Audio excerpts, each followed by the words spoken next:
أعوذ بالله من الشيطان الرجيم بسم الله الرحمن الرحيم وكذلك جعلناكم أمة وسطا لتكونوا شهداء على الناس ويكون الرسول عليكم شهيدا صدق اللہ العظیم۔ تفسیر قرآن کی کلاس میں ہم نے دوسرا پارہ شروع کیا تھا اور دوسرے پارے کا ایک ٹاپک ہم نے دیکھا تھا اور وہ تحویل قبلہ کا ٹاپک تھا، جس میں مسلمانوں کا جو پہلا قبلہ تھا بیت المقدس، اسے تبدیل کر کے خانہ کعبہ، کعبۃ اللہ کو قبلہ بنایا گیا۔ اور میں نے ذکر کیا تھا کہ یہ گویا اس بات کی علامت تھی کہ اب جو منصب ہے امت کا، امت مسلمہ کا، وہ بنی اسرائیل سے لے کے امت محمدیہ کو دے دیا گیا تھا۔ اسی لیے اسی دوسرے پارے کی دوسری آیت میں ہی اللہ تعالیٰ نے فرمایا کہ وَكَذَلِكَ جَعَلْنَاكُمْ أُمَّةً وَسَطًا، اسی طرح ہم نے تمہیں امت وسط بنا دیا، ایک درمیانی امت بنا دیا، لِتَكُونُوا شُهَدَاءَ عَلَى النَّاسِ، تاکہ تم لوگوں پر گواہ ہو، وَيَكُونَ الرَّسُولُ عَلَيْكُمْ شَهِيدًا، اور رسول تم پر گواہ ہوں۔ اور یہ آیت اس بات کی علامت ہے، اس بات کی نشانی ہے کہ وہ منصب جو رسولوں کا ہوتا تھا، جو انبیاء کرام کا منصب تھا، وہ منصب اب اس امت محمدیہ کو دے دیا گیا۔ حجت الوداع کے موقع پہ رسول اللہ صلی اللہ علیہ وسلم نے ایک بہت ہی جامع خطبہ ارشاد فرمایا تھا، اور اس خطبے میں آپ صلی اللہ علیہ وسلم نے ارشاد فرمایا کہ اے لوگوں، کیا میں نے اپنی دعوت پہنچانے کا حق ادا کر دیا؟ تو لوگوں نے، سب صحابہ نے یک زبان ہو کر کہا کہ اے اللہ کے رسول، آپ نے پہنچانے کا حق ادا کر دیا۔ تو نبی کریم صلی اللہ علیہ وسلم نے آسمان کی طرف دیکھ کے، آسمان کی طرف اشارہ کر کے کہا، اے اللہ تو گواہ رہنا، اے اللہ یہ لوگ اس بات کی گواہی دے رہے ہیں کہ میں نے تیرا پیغام ان لوگوں تک پہنچا دیا ہے۔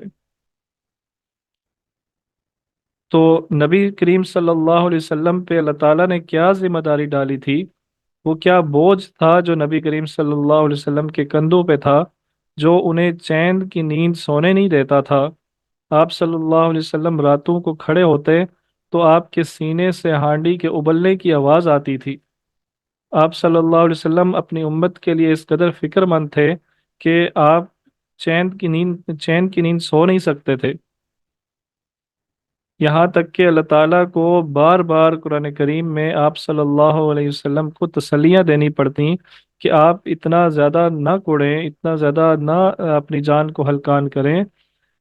بلکہ ایک جگہ پہ تو نبی کریم صلی اللہ علیہ وسلم کو تسلی سے بڑھ کے گویا پیار میں جب کسی کو ڈانٹا جاتا ہے تو اس طرح کی ڈانٹ بھی اللہ تعالیٰ نے سنائی کہ اگر آپ اتنے ہی حریص ہیں، اگر آپ یہی چاہتے ہیں کہ یہ سارے کے سارے لوگ جنت میں چلے جائیں، حالانکہ یہ آپ کا کام نہیں ہے کہ ان لوگوں کو جنت میں لے کے جائیں، آپ کا کام ہے صرف دعوت کو پہنچانا، آپ کا کام صرف دعوت کو پہنچانا ہے، باقی اس کو قبول کریں یا نہ کریں یہ آپ کی ذمہ داری نہیں ہے۔ تو اگر پھر بھی آپ یہ چاہتے ہیں تو آپ پھر ایسا کریں کہ آپ آسمان پہ چڑھ جائیں کوئی سیڑھی لے کے، اور وہاں سے ایک کتاب اور ایک فرشتہ کتاب لے کے آئیں جو ان کو دکھائے، آپ ان کو دکھائیں کہ آپ یہ معجزہ لے کے آئیں آسمان سے، تو آپ ایسا کر لیں اگر آپ میں استطاعت ہے۔ تو یہ ایک قسم کی ڈانٹ تھی آپ صلی اللہ علیہ وسلم پہ، اور وہ پیار کی ڈانٹ تھی کیونکہ نبی صلی اللہ علیہ وسلم اللہ تعالیٰ کے محبوب ہیں۔ تو اس طرح نبی کریم صلی اللہ علیہ وسلم اس اپنے فرض کو، اپنی ذمہ داری کو انجام دینے کے بارے میں فکر مند رہتے تھے۔ اللہ تعالیٰ نے رسول اللہ صلی اللہ علیہ وسلم سے کہا کہ یا ایہا الرسول بلغ ما انزل الیک من ربک، اے رسول جو اللہ نے آپ پر نازل کیا ہے، بلغ، اس کو لوگوں تک پہنچا دیں، یہ آپ کی ذمہ داری ہے، یہ آپ کا فرض ہے کہ اس کو لوگوں تک پہنچائیں۔ وَإِن لَّمْ تَفْعَلْ، اور اگر آپ ایسا نہ کر سکے، اگر یہ پیغام لوگوں تک پہنچانے میں آپ ناکام رہے تو فما بلغت رسالتا، تو آپ نے اپنے اس فرض کو ادا نہ کیا، اور आप को अल्लाह ताला क़यामत के दिन पकड़ लेंगे। तो ये नबी को कहा जा रहा है, आप सोचें।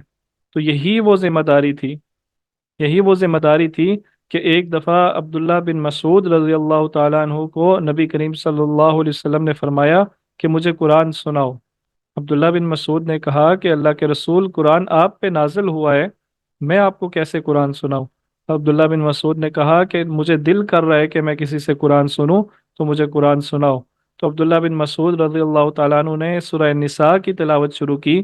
तो जब वो इस मुकाम पे पहुंचे कि फ़कैफ़ इज़ा जिअना मिन कुल्लि उम्मतिन बिशहीद व जिअना बिका अला हाउलाइ शहीदा, तो वो वक्त याद करो कि वो कैसा वक्त होगा कि जब हम हर उम्मत में से एक गवाह को खड़ा करेंगे, एक गवाह को लेके आएंगे, और तुम्हें तुम्हारी उम्मत के बारे में गवाह बना के खड़ा किया जाएगा कि बताओ, बताओ तुमने इस हमारी दावत को, हमारे पैगाम को लोगों तक पहुंचाया था या नहीं पहुंचाया था। न तो अब्दुल्ला बिन मसूद रज़ी अल्लाह ताला अन्हु को आवाज़ आई, उन्होंने आंखें उठा के देखा तो नबी करीम सल्लल्लाहु अलैहि वसल्लम ज़ारो के तार रो रहे थे। तो ये इस जिम्मेदारी का एहसास था कि अल्लाह की तरफ से एक अमानत दी गई है और वो अमानत लोगों तक पहुंचानी है।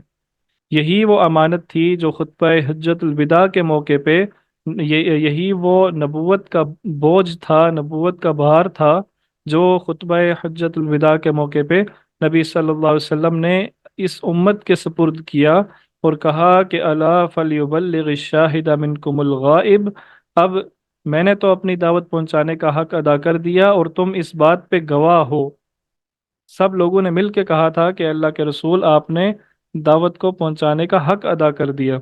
तो अला फलयुबल्लिग शाहिदा मिनकुमुल गाइब, तो याद रखो कि अब तुम में से हर एक की ये जिम्मेदारी है कि जो यहाँ मौजूद नहीं है उस तक इस दावत को पहुंचा दें। अब ये तुम्हारी जिम्मेदारी है कि क़यामत तक आने वाले लोगों के सामने दीन हक की इस दावत को पेश करें। तो अब नबूवत की ये जिम्मेदारी इस उम्मत पर डाल दी गई।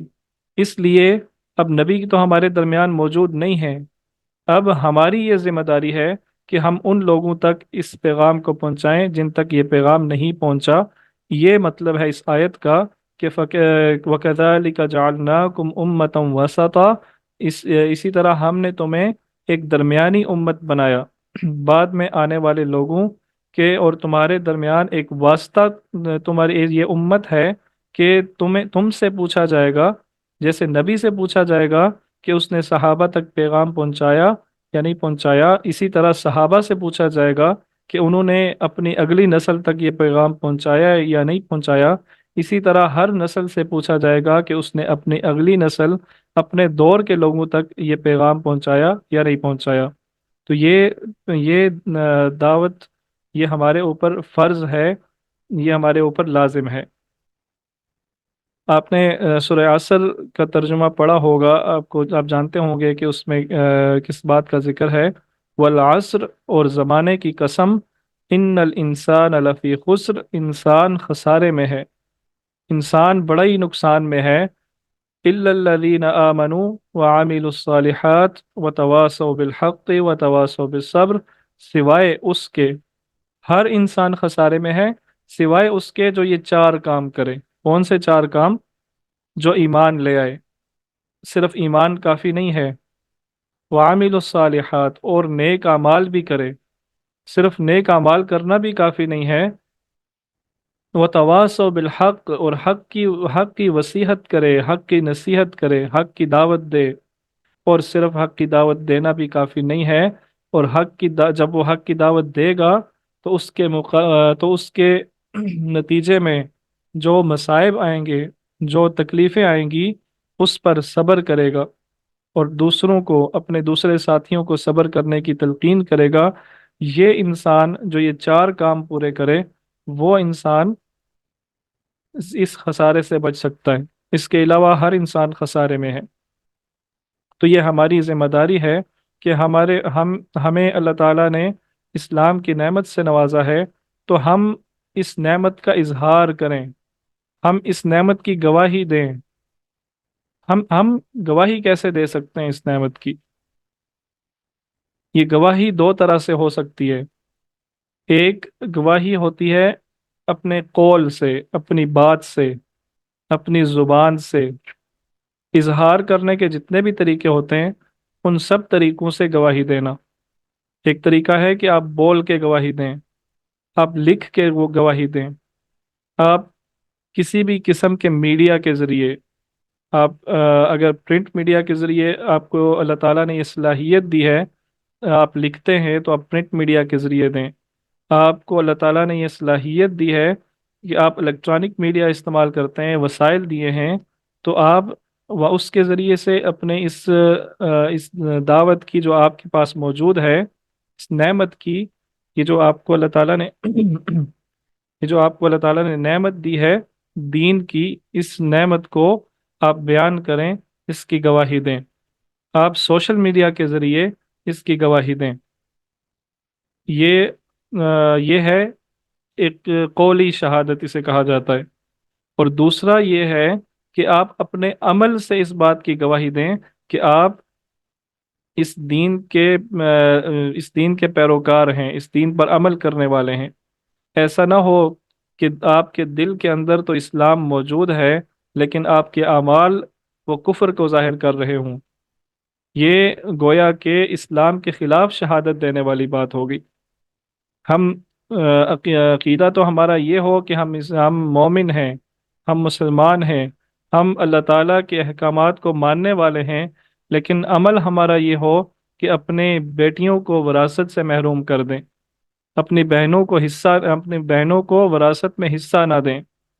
हमारा ईमान तो ये हो, हमारी ज़ुबान तो ये कह रही हो कि हम अल्लाह को खुदा मानते हैं, हमारी ज़ुबान तो ये कह रही हो कि हम नबी के आशिक हैं, लेकिन जब रसूम की बात आए, जब त्योहारों की बात आए, तो हम जो है वो हिंदुओं के तरीकों की पैरोकारी करें, हम गैर मुस्लिमों के तरीकों पे चलें, तो ये गोया के इस्लाम के खिलाफ अमली शहादत देना है, अमली गवाही देना है कि हम लोग इस्लाम के खिलाफ गवाही दे रहे हैं।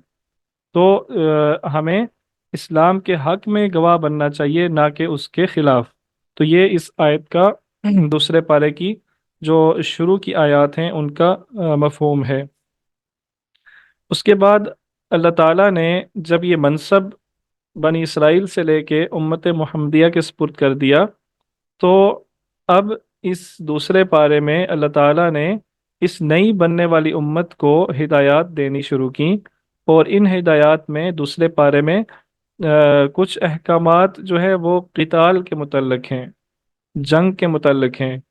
कुछ अहकामात हैं जो हज के मुतल्लिक़ हैं, और कुछ अहकामात आइली यानी ख़ानदानी ज़िंदगी के मुतल्लिक़ हैं। तो इनमें अल्लाह ताला ने सबसे पहले हज का जिक्र किया, सफ़ा और मरवा का जिक्र किया गया है इसमें। बल्कि उससे पहले भी ये कहा गया कि जो अल्लाह की राह में मारे जाएं उन्हें मुर्दा ना कहो, वो जिंदा है। कि अल्लाह ताला की राह में लड़ते हुए जो आदमी शहीद हो जाए वो मरता नहीं है, बल्कि वो जिंदा होता है। लेकिन वलाकिन ला तशऊरून, लेकिन तुम उसका शऊर नहीं रखते, हमें उसकी ज़िंदगी का शऊर नहीं हो सकता। हम हमें उसका एहसास नहीं हो सकता कि वो जिंदा कैसे है, लेकिन वो जिंदा है। कुरान ने कह दिया जिंदा है, तो हम इसको मानने वाले हैं, हम इसको मानते हैं कि वो जिंदा है। ठीक है। इसके बाद फिर बात आई सफ़ा और मरवा की, कि लोगों ने पूछा कि ये सफ़ा और मरवा की सही करना कैसा है, तो आप सल्लल्लाहु अलैहि वसल्लम ने कहा, बल्कि अल्लाह ताला ने कहा कि इसकी सही करने में कोई हर्ज नहीं है, इसकी सही की जाए। ये सफ़ा और मरवा वही दो पहाड़ियाँ हैं जिनके दरमियान सैयदा हाजरा ने चक्कर लगाए थे। और हज़रत इस्माईल अलैहिस्सलाम को और हाजरा को जब इब्राहिम अलैहिस्सलाम मक्का में छोड़ गए थे, मक्का क्या था, एक वादी थी जहाँ पे पानी और खाने की का कोई नामो निशान नहीं था। वहाँ पे जब इस्माईल अलैहिस्सलाम को प्यास लगी, तो हज़रत हाजरा ने, वो जो हज़रत इस्माईल अलैहिस्सलाम की वालिदा थी, انہوں نے صفا اور مروہ پہاڑیوں کے چکر لگانا شروع کیے، کبھی ایک پہاڑی پہ چڑھتی کہ شاید کہیں سے پانی نظر آ جائے، وہاں سے پھر دیکھتی کہ بیٹا جو ہے وہ پیاس سے بلک رہا ہے، اور ان کو اس کی ہمدردی ہوتی ہے اور واپس بھاگتی ہیں اس کی طرف، اور پھر دوسری پہاڑی پہ چڑھتی ہیں۔ اس طرح انہوں نے 7 چکر لگائے، اور 7ویں چکر کے بعد جب واپس آئیں تو دیکھا تو اسماعیل علیہ السلام کی ایڑیوں سے پانی نکل رہا تھا، تو یہ زمزم کا پانی جاری ہوا۔ تو اس حضرت حاجرہ علیہ السلام کی یہ جو ان کی ان کا تذبذب تھا، وہ اللہ تعالیٰ کو اتنا پسند آیا، یہ جو عمل تھا ان کا صفا اور مروہ کے درمیان چکر لگانا اتنا پسند آیا کہ اللہ تعالیٰ نے اس کو حج اور عمرے کا لازمی جز قرار دے دیا، اس کے مناسک میں سے رکھ دیا، اور آج تک لوگ صفا اور مروہ کی صحیح جب تک نہ کر لیں ان کا حج یا عمرہ مکمل نہیں ہوتا۔ تو یہ صفا اور مروہ کے بارے میں کہا گیا کہ یہ اللہ تعالیٰ کی نشانیوں میں سے ہیں یہ پہاڑیاں۔ تو یہ پہاڑیاں آج بھی وہاں موجود ہیں، اگرچہ ان کو کاٹ کر چھوٹا کر دیا گیا، لیکن ان کو بالکل ختم نہیں کیا گیا، کیونکہ یہ اللہ تعالیٰ کے شاعر میں سے ہیں اور ان کو ختم نہیں کیا جا سکتا۔ اور پھر اس کے بعد اللہ تعالیٰ نے کائنات میں غور و فکر کرنے کی طرف دعوت دی ہے۔ ان ان فی خلق السماوات والارض واختلاف اللیل والنہار والفلق التي تجری فی البحر بما ينفع الناس وما أنزل الله من السماء من ماء فأحيا به الأرض بعد موتها وبث فيها من كل دابة۔ یہ اللہ تعالیٰ نے قدرت کے مظاہر کو بیان کیا ہے بہت زیادہ، یعنی آسمان اور زمین کی تخلیق، ان سب چیزوں پہ اللہ تعالیٰ نے جو تخلیق کی ہیں، ان سب چیزوں پہ اگر انسان نظر دوڑائے، غور و فکر کرے، تو وہ یقیناً اللہ تعالیٰ کو پہنچ سکتا ہے۔ یقیناً عقل والوں کے لیے، غور و فکر کرنے والوں کے لیے اللہ تعالیٰ نے اس میں نشانیاں رکھی ہیں۔ اور یہ کون کون سے مظاہر کو بیان کیا گیا؟ ایک زمین اور آسمان کی تخلیق، اور رات اور دن کا جو نظام ہے، کبھی رات آتی ہے اس کے بعد پھر دن آ جاتا ہے، پھر رات آتی ہے، یہ رات اور دن کا جو نظام ہے، یہ اس میں غور و فکر کرنا، اور یہ جو کشتیاں سمندر میں چلتی ہیں، یہ بڑے بڑے بحری جہاز سمندر میں جو چلتے ہیں، اور یہ ہمارے فائدے کے لیے بڑا سامان ہے ان میں، تو اس میں بھی غور و فکر کرنے کی دعوت دی گئی ہے۔ بارش کے ذریعے سے اللہ تعالیٰ جو زمین کو زندہ کرتے ہیں، یہ زمین ایک بالکل بنجر زمین ہوتی ہے، لیکن اللہ تعالیٰ بارش برسا کے اس میں سے سبزہ اگا دیتے ہیں، اس میں بھی غور و فکر کرنے کی دعوت دی گئی ہے۔ زمین میں جانداروں کو پھیلانا، جانداروں کو جو اللہ تعالیٰ نے زمین میں پیدا کیا، جو زمین پہ چلتے پھرتے ہیں، کے بارے میں بھی غور و فکر کرنے کی دعوت۔ اور پھر ہواؤں کا چلنا، یہ جو ہواؤں کا سسٹم ہے، یہ کیسے چلتا ہے، ہوائیں کیسے چلتی ہیں، کس طرف سے آتی ہیں، اور ان کا مقصد کیا ہوتا ہے۔ اور پھر یہ جو بادل ہیں، اب بادلوں کو اللہ تعالیٰ نے یہ کہا ہے کہ یہ مسخر کیے ہوئے بادل ہیں۔ اللہ تعالیٰ نے ہر بادل پہ کو یہ حکم دیا ہوتا ہے کہ وہ کہاں جا کے برسے گا، کہاں سے کہاں جائے گا، کھڑا رہے گا لیکن برسے گا نہیں، اور برسے گا تو کہاں برسے گا۔ یہ مسخر کیے ہوئے بادل ہیں، ان میں غور و فکر کرنے کی دعوت دی گئی ہے۔ مجھے ایک واقعہ یاد آ رہا ہے، واقعہ کیا، یوٹیوب کی ایک ویڈیو یاد آ رہی ہے، ایک نو مسلم کی، وہ اپنی کہانی سنا رہے تھے کہ میں کیسے مسلمان ہوا۔ انہوں نے یہ ذکر کیا کہ مجھے، اچھا یہ بات آپ نے بھی ذہن میں رکھنی ہے، یا آپ نے نوٹ کی ہوگی کہ زندگی میں انسان جتنا بھی لاپرواہ رہے، انسان جتنا بھی اس دنیا کے دھندوں میں مصروف رہے، جتنا بھی اللہ تعالیٰ سے دور رہے، ایک موقع ایسا آتا ہے اس کی زندگی میں، کوئی نہ کوئی حادثہ ایسا ضرور ہوتا ہے کہ جو اسے سوچنے پہ مجبور کر دیتا ہے، جو اسے یہ سوچنے پہ مجبور کر دیتا ہے کہ میرا اس دنیا میں آنے کا مقصد کیا ہے، میں کیوں اس دنیا میں آیا ہوں، میں کہاں سے آیا ہوں، کیا میرا آنے کا کوئی مقصد ہے، یا میں ویسے ہی جیسے باقی جانور ہیں، جیسے باقی پرندے ہیں، उन्हीं की तरह मैं आया हूँ। और फिर मैंने जाना कहाँ है, क्या मरने के बाद भी कुछ होगा?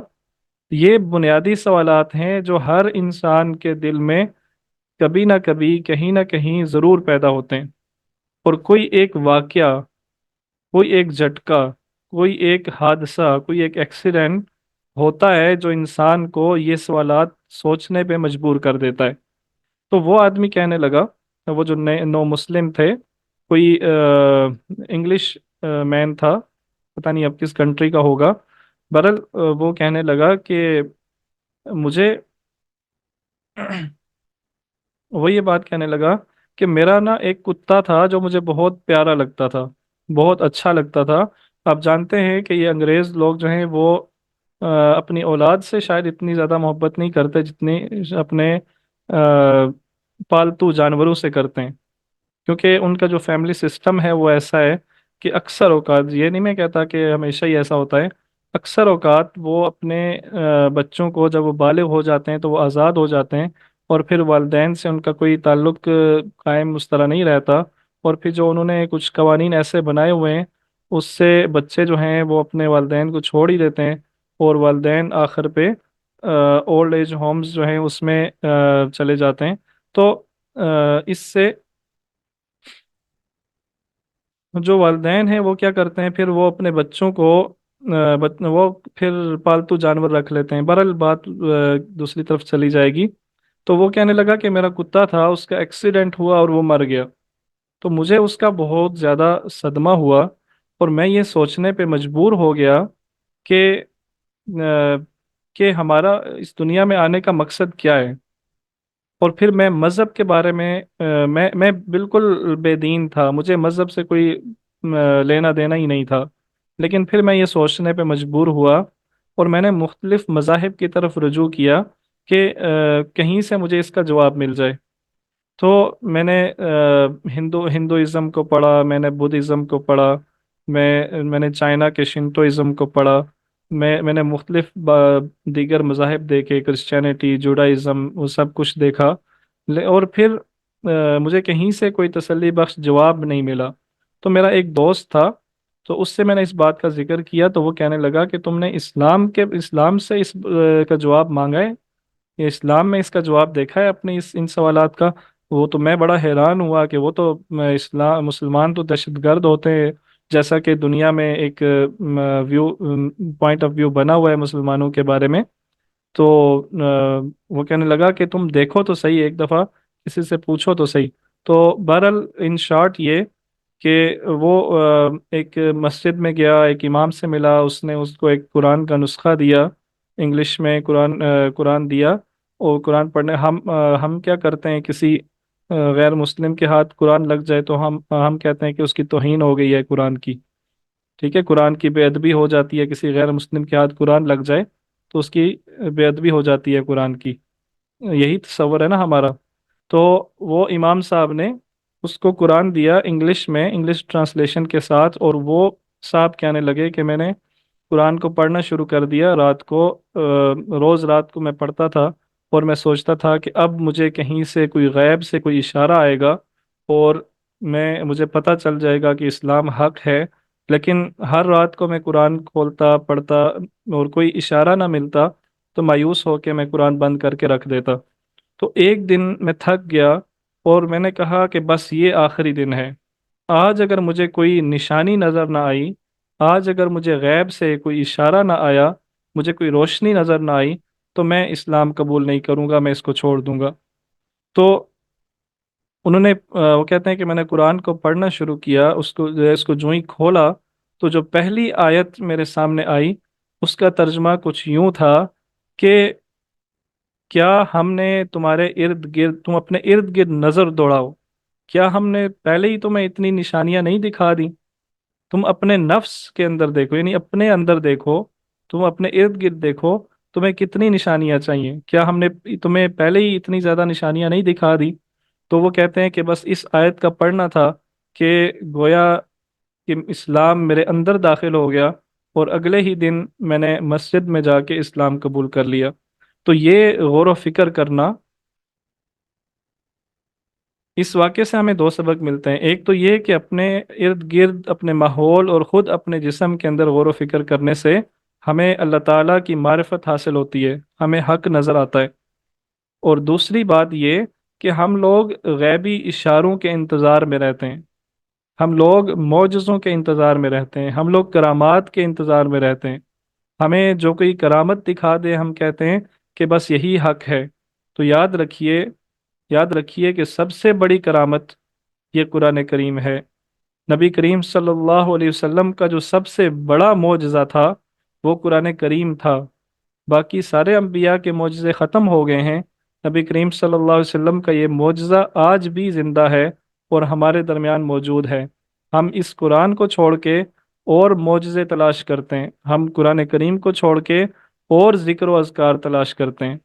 आज भी ग्रुप के अंदर कोई मेरे भाई कोई बहन पूछ रही थी कि रमज़ान में सबसे ज़्यादा जिक्र किस चीज़ का करना चाहिए, कोई जिक्र बताएं जो ज़्यादा हमें काम करें। तो मैंने उन्हें यही जवाब दिया कि रमज़ान में और गैर रमज़ान में कुरान से बढ़ के और क्या जिक्र हो सकता है।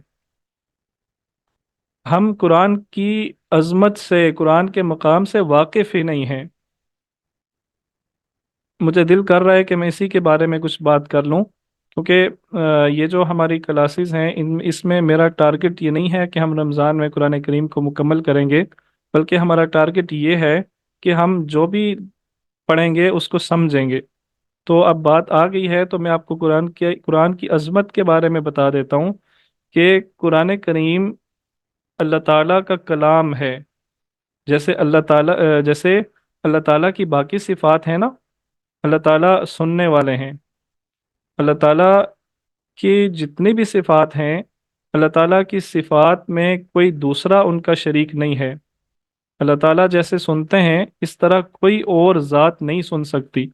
अगर हम ये समझना शुरू कर दें कि फलां फलां शख्स, फलां चीज़, फलां ज़ात भी ऐसे ही सुनती है जैसे अल्लाह ताला सुनते हैं। अल्लाह ताला कैसे सुनते हैं? अल्लाह ताला हर वक्त हर चीज़ को सुनने वाले हैं। कोई आवाज़ अल्लाह ताला की समातों से पोशीदा नहीं है। ठीक है। तो हम कहें कि कोई दूसरा शख्स भी हर वक्त हर चीज़ सुनने वाला है, तो ये अल्लाह ताला की सिफात में शिरक हो जाएगा। इसी तरह अल्लाह ताला के देखने की सिफत है। अल्लाह ताला जैसे देखते हैं वैसा और कोई नहीं देख सकता। अल्लाह ताला सब ज़मानों को देखने वाले हैं, माजी हाल मुस्तकबिल इन सब को देखने वाले हैं। और अल्लाह ताला छुपी से छुपी चीज़ को देखने वाले हैं। खुद हम जो हमारे आंखों के सामने जो चीज़ें हमें नज़र नहीं आती, हमारी आंखों के सामने पड़ी होती हैं, अल्लाह ताला उनको देखने वाले हैं। हमारे दिलों के अंदर पोशीदा चीज़ों को देखने वाले हैं। तारीक रात के अंदर तारीक रात के अंदर स्याह पत्थर, वो जो समंदर के अंदर मछली के पेट के अंदर वो जो यूनुस अलैहिस्सलाम की जो दिल की धड़कन थी ना, उसको भी अल्लाह ताला देख रहे थे और उसको सुन रहे थे। ऐसा देखने वाला कोई और नहीं है, ऐसी देखने वाली कोई और ज़ात नहीं है। ये अल्लाह ताला की देखने की सिफत है। इसी तरह अल्लाह ताला की एक कलाम की सिफत है। अल्लाह ताला बात करते हैं, अल्लाह ताला बोलते हैं। ठीक है। अब वो अल्लाह ताला कैसे बोलते हैं, हम जैसा नहीं बोलते, जैसे इंसान बोल रहे हैं वैसा नहीं बोलते। अल्लाह ताला कैसे बोलते हैं ये हमारी समझ से बाहर है। लेकिन अल्लाह ताला के कलाम को, अल्लाह ताला ने अपने कलाम को अरबी अल्फाज पहनाकर कुरान की सूरत में नबी करीम सल्लल्लाहु अलैहि वसल्लम के दिल पे नाजिल किया। ये अल्लाह का कलाम है जो हमारे दरमियान मौजूद है। और हम इस कलाम को छोड़ के हम ये कहते हैं कि कोई ऐसा जिक्र बताएं जो सबसे ज़्यादा रमज़ान में किया जाए। तो कुरान से बढ़कर और जिक्र क्या हो सकता है? तो कुरान को पढ़ें, इसको समझें, इससे बड़ा मोजज़ा, इससे बड़ी करामत हमारे दरमियान मौजूद नहीं है। अगर हम कुरान को ना समझ सकें तो गैब से कोई इशारा, कोई रोशनी हमें हिदायत नहीं दे सकती। तो अब हम आगे चलते हैं अगले पॉइंट की तरफ। अगला पॉइंट जो है वो अल्लाह ताला ने कुछ अहकामात जो दिए वो ये हैं कि खाने की चीज़ों के बारे में अल्लाह ताला ने ये कहा कि پاک اور طیب چیزیں کھاؤ، وہ چیزیں جو پاک ہوں اور وہ چیزیں جو اچھی ہوں وہ کھاؤ۔ اور اللہ تعالیٰ نے کچھ چیزیں کھانے سے منع کیا ہے، ان اللہ حرم علیکم المیتۃ، اللہ تعالیٰ نے مردار کو حرام کیا، جو مرا ہوا جانور ہو اس کو اللہ تعالیٰ نے حرام قرار دیا ہے، اور خون کو، خون اللہ تعالیٰ نے حرام قرار دیا ہے، اور خون وہ جو بہ رہا ہو، جانور کو کی رگوں کے اندر جو خون بہ رہا ہوتا ہے وہ حرام ہے، اسی لیے جانور کو ذبح کیا جاتا ہے، اور جب اسے ذبح کیا جاتا ہے تو اس کا مقصد یہ ہوتا ہے کہ اس کی رگوں سے خون نکل جائے، زیادہ سے زیادہ میکسیمم خون اس کی رگوں سے نکل جائے، اس لیے وہ جانور حلال ہو جاتا ہے۔ تو وہ جانور جس کا وہ گلا گھونٹ کے مر جائے، ایکسیڈنٹ سے مر جائے، یا چوٹ لگنے سے مر جائے اور خون نہ نکل سکے، تو یہ وہ جانور جو ہے وہ مردار ہو جاتا ہے اور وہ حرام ہو جاتا ہے۔ اسی طرح خنزیر کے گوشت کو کھانے سے منع کیا گیا، اور پھر وہ جانور جو اللہ کے نام پر ذبح نہ کیا گیا ہو اس کو کھانے سے، یا وہ جانور جو غیر اللہ کے نام پہ ذبح کیا گیا ہو وہ حرام ہے۔ اور یہ ایک بہت اہم بات ہے، آپ نے نوٹ کر لیں کہ حرام اور حلال کیا ہوتا ہے۔ حرام وہ چیز ہے جسے اللہ تعالیٰ نے حرام کہا ہے، اور حلال وہ چیز ہے جسے اللہ تعالیٰ نے حلال کہا ہے۔ ٹھیک ہے، کوئی چیز اپنی ذات میں حلال یا حرام نہیں ہوتی، بلکہ خود اللہ تعالیٰ جس کو حرام کہتے ہیں وہ حرام ہو جاتی ہے، جس کو اللہ تعالیٰ حلال کہتے ہیں وہ حلال ہو جاتی ہے۔ مثال کے طور پہ مرغی، مرغی کے بارے میں آپ کا کیا خیال ہے؟ چکن وہ حلال ہے یا حرام ہے؟ چکن حلال ہے یا حرام ہے؟ چیٹ میں مجھے جواب دے دیں، حلال ہے یا حرام ہے؟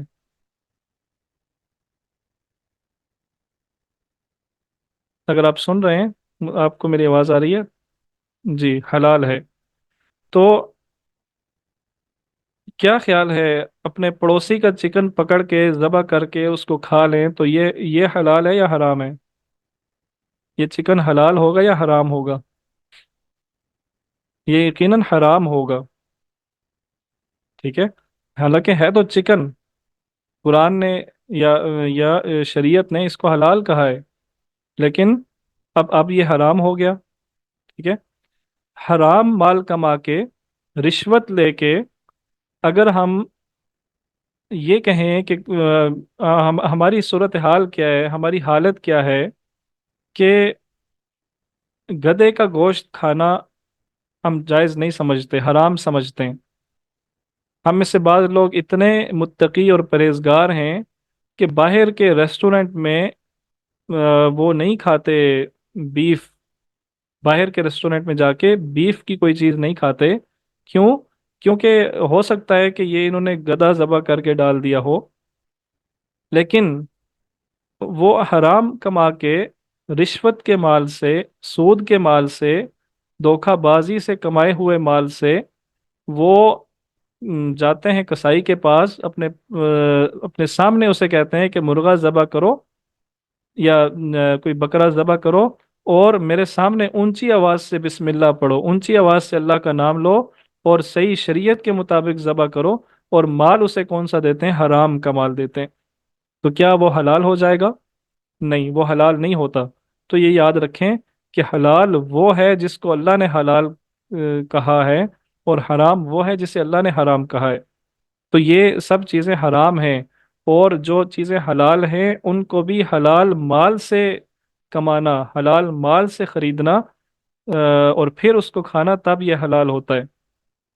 جی، تو میں بات کر رہا تھا کہ انسان مجبوری کی حالت میں، اس کی جان کو خطرہ ہے فرض کریں تو، اور اسے کوئی چیز کھانے کے لیے نہیں مل رہی، ہاں اسے کوئی مردار، کوئی حرام چیز جو اس کے سامنے موجود ہے وہی اسے میسر ہے، تو وہ انسان بقدر مجبوری اور بقدر ضرورت، اتنا کہ اس کی جان بچ جائے، یہ کھانا جائز ہے، یہ کھانا کھانے اس کا یہ کھانے کی اجازت دی گئی ہے۔ इसके अलावा एक दूसरे पारे में एक आयत है जिसे आयत बिर कहा जाता है। बिर का मतलब होता है नेकी। तो ये नेकी की आयत, वो आयत जो नेकी का तस्वुर देती है कि नेकी क्या है। लैसल बिर्र अन तुवल्लु वजूहकुम क़िबल अल मशरिक़ वल मग़रिब। नेकी ये नहीं है कि तुम अपना रुख, अपना चेहरा मशरिक की तरफ फेरो या मगरिब की तरफ। वलाकिन्नल बिर्र मन आमन बिल्लाहि वल यौमिल आखिरि वल मलाइकति वल किताबि वन नबिय्यीन व आतल माल अला हुब्बिहि ज़विल क़ुर्बा वल यतामा वल मसाकीन व इब्नस सबील वस्साइलीन व फिर रिक़ाब व अक़ामस सलात व आतज़ ज़कात वल मूफ़ून बिअहदिहिम इज़ा आहदू वस्साबिरीन फिल बअसाइ वज़्ज़र्राइ व हीनल बअस। तो नेकी का तस्वुर दिया गया है कि नेकी ये नहीं है कि तुम अपना चेहरा मशरिक या मगरिब की तरफ फेर लो। यानी नेकी ये नहीं है कि तुम ये देखो कि बंदे के पांचे कितने ऊपर हैं कितने नीचे हैं। तुम ये देखो कि बंदे ने हाथ कहाँ बांधा हुआ है। तुम ये देखो कि बंदा नमाज में वो उसने नमाज वो कैसी पढ़ रहा है, हाथ खुले हुए हैं या बंधे हुए हैं। तुम ये देखो कि उसने कपड़े कैसे पहने हुए हैं। ठीक है, हाँ ये चीज़ें ज़रूरी हैं, लेकिन दरअसल नेकी ये नहीं है। असल में नेकी क्या है? नेकी ये है कि उसका ईमान देखो कैसा है, अल्लाह पर, यौम आखिरत पर, मलाइका पर, आसमानी किताबों पर और फरिश्तों पर उसका ईमान है या नहीं है, और है तो कैसा है। और नेकी ये है कि देखो कि वो माल खर्च करता है अल्लाह की राह में या नहीं करता। और हम लोग क्या करते हैं, हम दीन के जो दीन के इजहार की जो चीज़ें हैं हम उनके पीछे पड़े रहते हैं।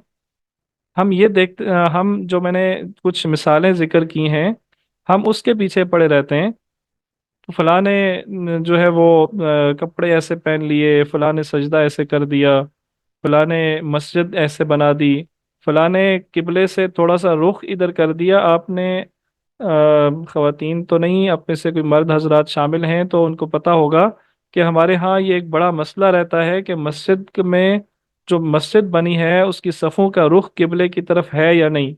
एक दो डिग्री रुख गलत हो गया तो बड़ी मुसीबत आ जाती है, आफत आ जाती है। तो ये देखते हैं कि उसका रुख जो है ना वो सीधा है या नहीं है। हाँ वो मस्जिद जो है वो उसमें नमाज बंदा बंदा पढ़ता है कैसी पढ़ता है, इससे हमें कोई गर्ज नहीं है। बस वो किबले का रुख सीधा होना चाहिए। वो अल्लामा इकबाल का शेर है कि मस्जिद तो बना दी शब भर में ईमा की हरारत वालों ने, मन अपना पुराना पापी है बरसों में नमाजी बन न सका। तो हमें मस्जिदें बनाने से गर्ज है कि नेकी यही है, हमें इसी से गर्ज है। लेकिन जो अल्लाह ताला ने असल नेकी करार दी है वो ये है कि जौहर, वो जो रूह है, वो जो किसी चीज़ का एसेंस होता है, वो कैसा है। तो इसके बारे में तवज्जो देनी चाहिए। ये इस आयत बिर का मकसद है। ये आयत बिर हमें ये समझाती है। तो नेकी कौन कौन सी चीज़ें हैं जिन्हें असल नेकी कहा गया? एक तो ईमान, दूसरा अल्लाह की मोहब्बत में माल खर्च करना, यानी इंसानियत इंसानियत के बारे में आपके दिल में कितना रहम है। आप अपने रिश्तेदारों के साथ कैसा सलूक करते हैं, आप गुलामों के साथ कैसा सलूक करते हैं, आप यतीमों, मुसाफिरों, मिस्कीनों और साइलों के साथ कैसा सलूक करते हैं। आप उन्हें अल्लाह के मोहब्बत में उन पे खर्च करते हैं या नहीं करते। आप नमाज कायम करते हैं या नहीं करते। आप ज़कात अदा करते हैं या नहीं करते। अब देखें कि ज़कात को अलग रखा और अल्लाह की मोहब्बत में माल खर्च करने को अलग रखा। ज़कात तो तुम पे फ़र्ज है, ज़कात तो देनी ही देनी है, नहीं देंगे तो गुनाहगार होंगे। लेकिन ज़कात के अलावा भी इंसानियत की रहम दिली में माल कितना खर्च करते हैं, ये यहाँ से पता चलता है कि आप कितने नेक हैं। फिर वादा पूरा करते हैं या नहीं करते। अब ये वादा बहुत अहम चीज़ है। ठीक है, वादा बहुत अहम चीज़ है। ये वादा क्या चीज़ है? हमारे जितने भी मामलात हैं, हमारे दूसरे लोगों से जो मामलात पेश आते हैं, वो ज़्यादातर वादे पे मुश्तमिल हैं। ہمارا جو نکاح ہوتا ہے وہ بھی ایک وعدہ ہے، وہ بھی ایک وعدے سے شروع ہوتا ہے۔ ہم جو خرید و فروخت کرتے ہیں وہ بھی وعدے سے شروع ہوتا ہے، ٹھیک ہے؟ یہ دو بہت اہم چیزیں ہیں۔ ہم جتنے بھی ہماری جتنا بھی معاش ہے وہ سارا کا سارا وعدے پہ منحصر ہے، ایک ایک ایگریمنٹ ہوتا ہے، چاہے وہ زبانی ہو یا چاہے وہ ریٹن ہو۔ ہمارا جو خاندانی نظام ہے وہ ایک ایگریمنٹ سے شروع ہوتا ہے، چاہے وہ زبانی ہو یا وہ ریٹن ہو، جسے نکاح ہم کہتے ہیں۔ تو وعدے کو پورا کرنا، وعدوں کو وفا کرنا، یہ نیکی یہاں سے پتہ چلتی ہے۔ اور پھر مصیبت اور جنگ کی حالت میں صبر کرنا، تو کوئی کتنا صبر کرتا ہے جب مصیبت آتی ہے، تو یہ نیکی کا اصل تصور ہے۔ یہ ایک اس ضمن میں ایک اور آیت ذکر کی گئی ہے، وہ یہ کہ مشرکین کے ہاں نیکی کا یہ تصور تھا کہ حج کے دنوں میں وہ یہ سمجھتے تھے کہ ہم اپنے دروازوں سے، اپنے مین گیٹ سے ہم گناہگار ہوتے ہیں، ہم نے شراب پی ہوتی ہے، ہم اسی مین گیٹ سے آتے ہیں، ہم بدکاری کر کے آتے ہیں اسی مین گیٹ سے آتے ہیں، ہم لڑائی جھگڑے کر کے آتے ہیں اسی گیٹ سے آتے ہیں، اور حج کے دنوں میں ہمیں اس گیٹ سے نہیں آنا چاہیے۔ ہمیں وہ کیا کرتے تھے، وہ اس کو بڑا بڑا نیکی کا کام سمجھتے تھے، بڑا متقی اور پرہیزگاری کا کام سمجھتے تھے، تقوی اور پرہیزگاری کا کام سمجھتے تھے کہ حج کے دنوں میں وہ اپنے مین گیٹ سے گھر کے اندر داخل نہیں ہوتے تھے، بلکہ پیچھے سے گھر گھر کے پچھلی سائڈ سے دیواریں پھلانگ کے آتے تھے، اور وہ یہ سمجھتے تھے کہ یہ بہت بڑا نیکی کا کام کیا جا رہا ہے۔ لَيْسَ الْبِرَّ أَن تَأْتُوا الْبُيُوتَ مِن ظُهُورِهَا، نیکی یہ نہیں ہے کہ تم اپنے گھروں کے پیچھے سے داخل ہو، وَأْتُوا الْبُيُوتَ مِنْ أَبْوَابِهَا، اپنے گھروں میں اپنے دروازوں سے داخل ہو۔ یہ نیکی کا اس سے کیا لینا دینا ہے؟ تو یہاں پہ نیکی کا تصور سمجھایا جا رہا ہے۔ اور پھر کچھ اور احکامات اس بارے میں دیے گئے، میں ان کا صرف نام ذکر کر دیتا ہوں، تفصیل کے ساتھ آپ خود ان کو دیکھ سکتے ہیں۔ اور ایک تو اس میں قصاص کا بیان ہے کہ جب کوئی قتل ہو تو اس کے بدلے میں جو قاتل ہے اسے بھی قتل کیا جائے یا اس سے خون بہا لیا جائے۔ اور رشتہ داروں کے بارے میں وصیت کرنے کا حکم ہے جو غالباً بعد میں منسوخ ہو گیا تھا۔ روزے کے بارے میں تھوڑا سا بیان کر دیتے ہیں۔ روزے کے بارے میں اسی پارے میں ذکر ہے۔ اور قتال کا میں نے پہلے ہی بتایا تھا، یہاں پہ اسی پارے میں قتال کا حکم دیا گیا۔ اس سے پہلے قتال جو ہے وہ مسلمانوں پہ فرض نہیں تھا۔ جب مسلمان مکہ میں تھے تو قتال کی اجازت نہیں تھی، قتال کی فرض نہیں تھا، لیکن یہاں پہ مدینہ میں آ کے وہ قتال فرض کیا گیا۔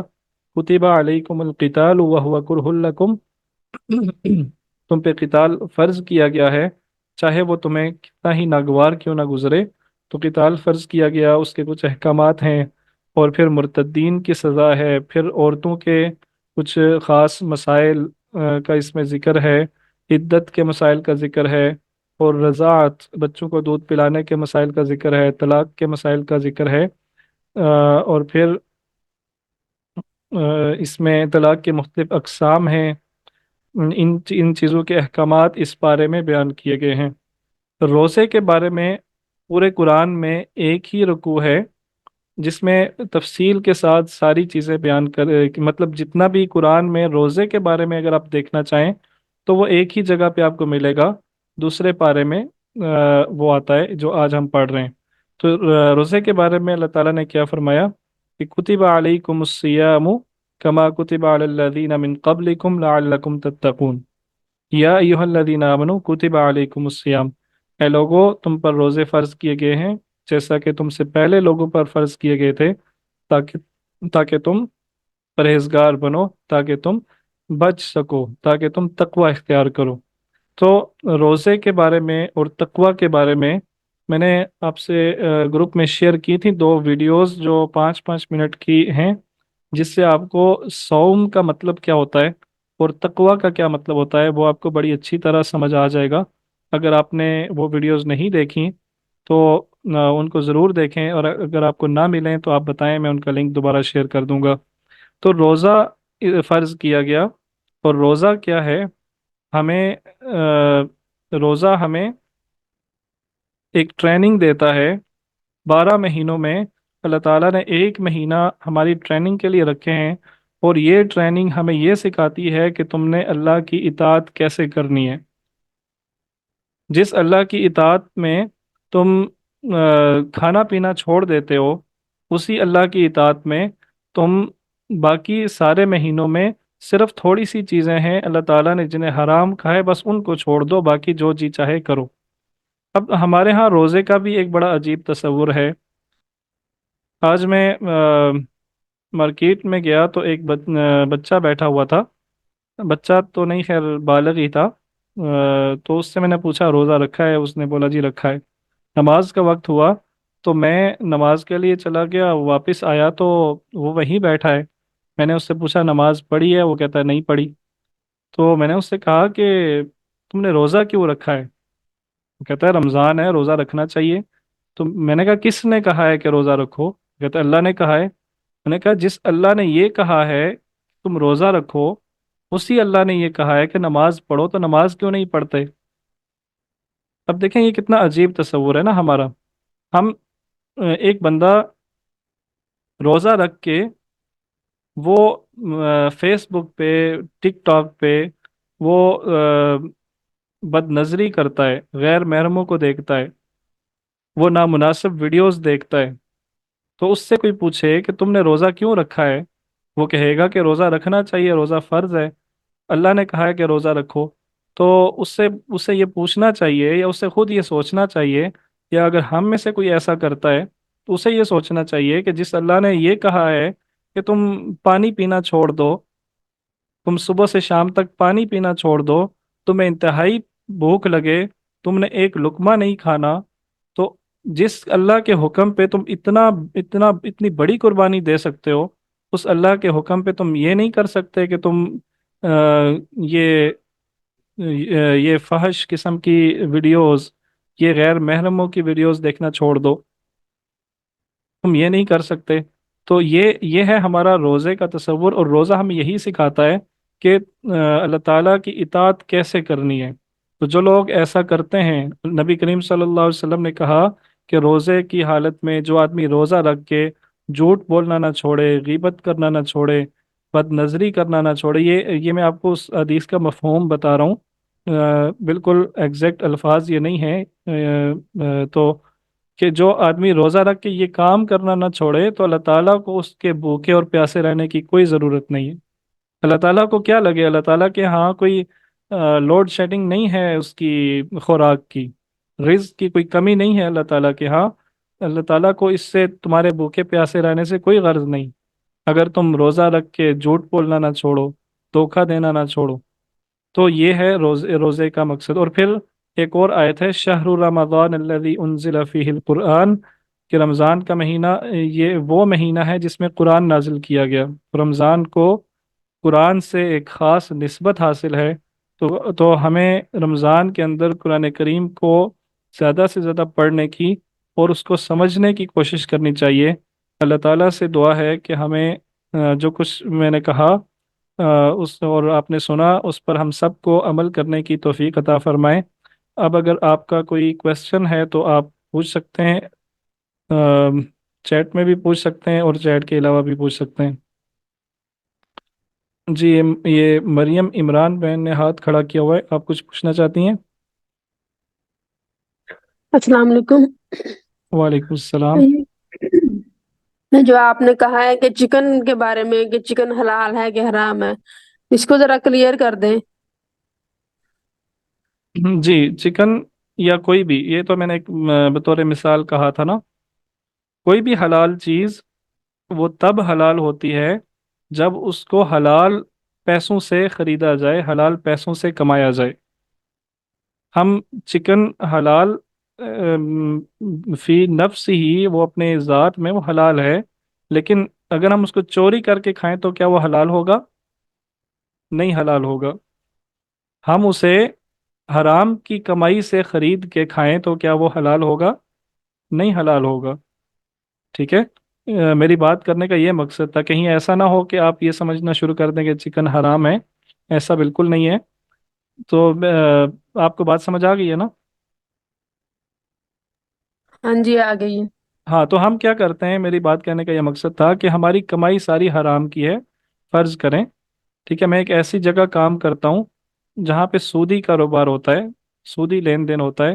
ये वो लोग जो बैंक की मुलाजमत करते हैं, उन्हें बिलखसूस ये सोचना चाहिए, उन्हें उलमा से, मुफ्तियान से ये पूछना चाहिए कि उनकी ये मुलाजमत जायज़ है या नहीं है। बहुत अक्सर उलमा जो हैं वो बैंक की मुलाजमत को, हाँ इस्लामिक बैंकिंग नहीं, उसके अलावा जो आम आम बैंक हैं उनकी मुलाजमत को जायज़ नहीं कहते।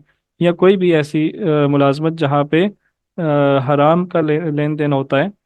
तो उस आदमी, वो आदमी अगर चिकन खरीद के खाए और वो कहे कि मैं हलाल खा रहा हूँ, तो उसे सोचना चाहिए कि वो किस कमाई से चीज़ खा रहा है और क्या खा रहा है। और इसके अलावा कोई सवाल?